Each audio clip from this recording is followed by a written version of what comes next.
basically, like to start off, before I get into the specific programs that the California School for the Blind has to offer, I just want to start off by saying they have a transitional program.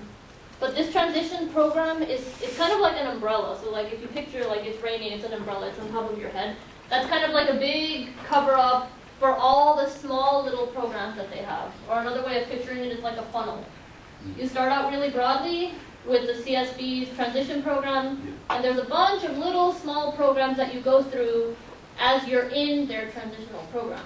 So these little tiny programs are what I'm going to be talking about. They're all part of this huge transitional program that they have. And the first one that I'm going to be discussing is the Summer Transitional Education Program, also known as STEP. Have any of you been to STEP?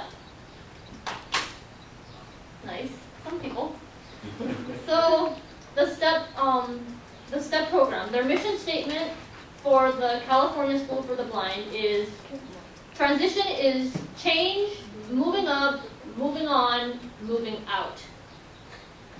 And very blunt. Basically, that's what they try to put on people when to be able to live independently.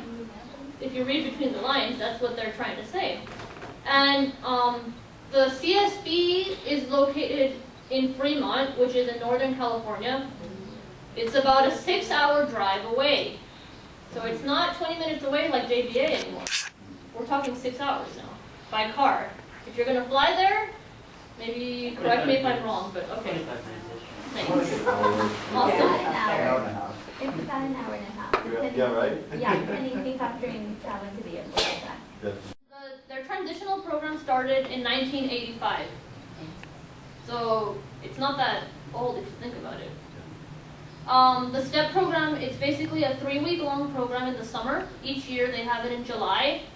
And it's basically made up of around 14 students who live in CSB's apartments.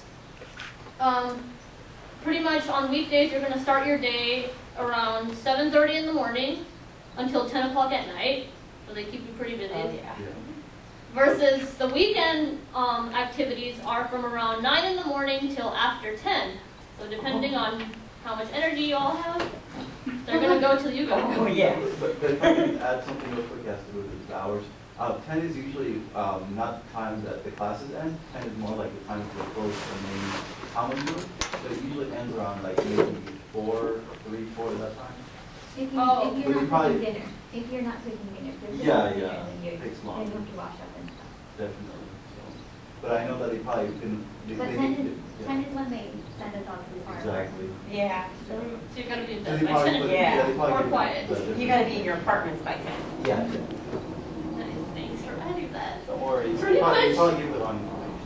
No, I mean, it was crazy hard to find. I That's a know. whole story, but basically, yeah, you're gonna pretty much throughout the day, your 3 meals are provided, but like I just said, you can cook your own meals, apparently. Yeah. So you can pick what you want.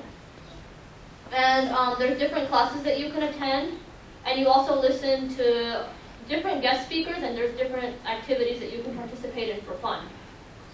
I'll go into the classes later on, but basically in the afternoon when you're not inside of classes, there's different activities that you can do. You can learn about different ways of getting funded. So like how do you get money?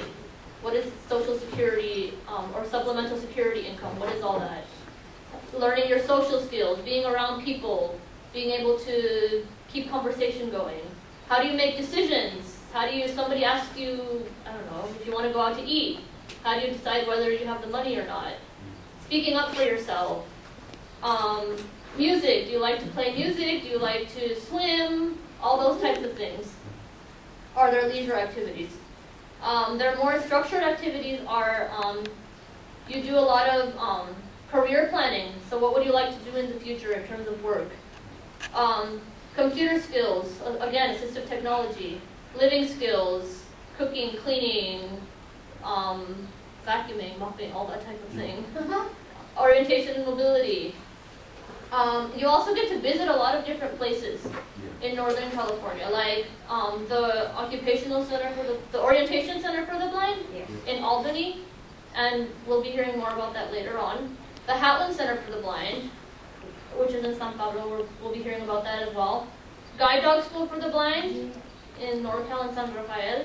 And you can also participate in job shadowing experiences, although from what I've heard, it doesn't happen as often, No. unfortunately. Which basically means you get to go with someone to their work and like be with them for a day, see what it's like to work at a vocational center, for example. And there's also a really fun talent show at the end that you can all participate in. Oh, yeah. So to get into this program, what do you need? You need to be from around 16 to 21 years of age. You have to be visually impaired and possibly plan to go to college. And you also have to either be attending a high school, a public high school, or you could have graduated from one. So any of us that are in the district right now, you can participate in STEP. And most importantly, you have to be a client of the famous Department of Rehabilitation. Exactly. Seeing a theme here. Yeah. In terms of like what do you do for fun, I kind of already went over that, but in addition to what I said, you also get to go sailing, so like on boats, kayaking, yeah. You go out to eat in places, you can do like shopping, so like mall type of exploration.